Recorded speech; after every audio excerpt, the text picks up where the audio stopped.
Well, I don't know what year of Chevy truck you have, or I guess GMC's also, but this is the style light fixture that I'm talking about that only has one headlight when it's on low beam. The culprit of this problem is this little connector.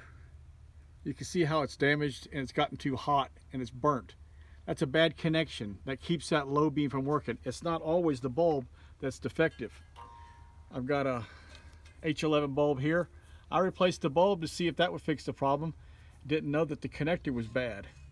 So I'm just saying there's got to be something I can do to fix this thing besides take it to the dealer. And so old Google showed me there is a new connector out there.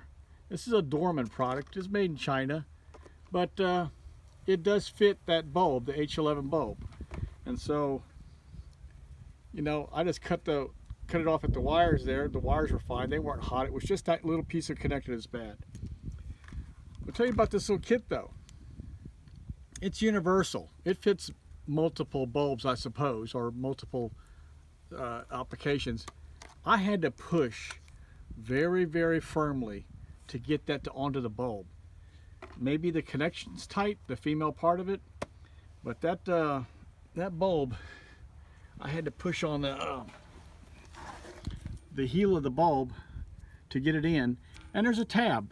There's a tab that locks it. Get this in there. Yeah, there's a tab. That little tab, come on, Russell. Casting a shadow. There you go. That little tab, you got to pull it up and you got to push on this point right here against something very firm to shove it in there, and then push that tab down. Because you may give up and say it doesn't fit. It does. This works fine. And these things just twist lock into your headlight. And it'll fix it. Mine works. I just took it out so I can make this little video and show you. It's a $10 part at AutoZone. Not advertising for them, but I'm glad they had it.